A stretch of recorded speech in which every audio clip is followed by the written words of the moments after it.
Sveiki visi, esu Monika Bitauskienė, studentė studijuojanti BIT ir jau baiginėjanti skaitmeninio dizaino studijas. Visą laiką grafika bei judėjimas buvo mano užslėpta aistra. Šiandien parodysiu keletą darbų, pagrindinių išskirdama savo baigiamąjį UX/UI dizainą, kuris greitų metų turėtų būti įgyvendintas pilnai. Tad pradėkime.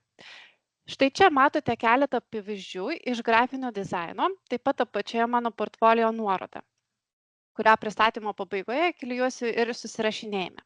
Atkreipti noriu dėmesį, jog darbai atlikti naudojant Adobe Illustrator ir Photoshop. Taip pat kūriau keletą logotipų, išskirsiu vieną jų, su kurio buvo sukurtas reprezentacinis puslapis. Logotipas susideda iš vardo ir pavardės inicialų bei atspindžio, kūno, šokio ir pačios improvizacijos.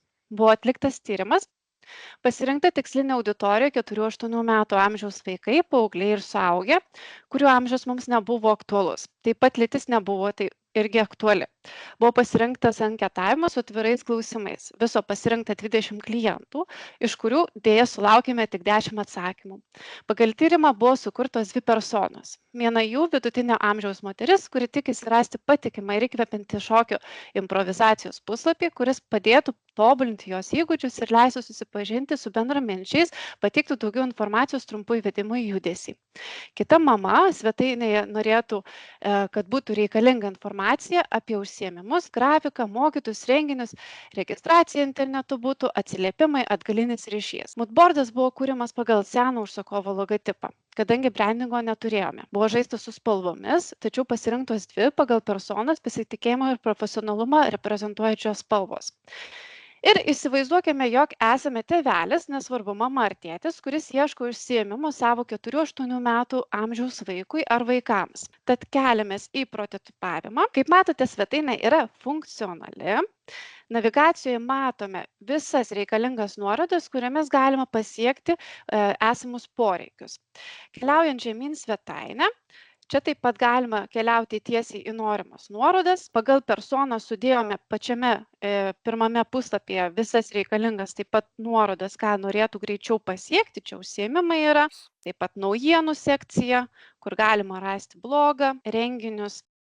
Bendruomenės sekcija, kur galima taip pat surasti kažkokius komentarus ir keltis toliau į bendruomenės puslapį bei kontaktus. Tačiau nepamirškime savo rolės, kad mums reikia surasti vaikui užsiėmimą. Tad pirmiausia, gal norime nueiti į judesio improvizaciją, sužinoti, kas jinai yra tokia.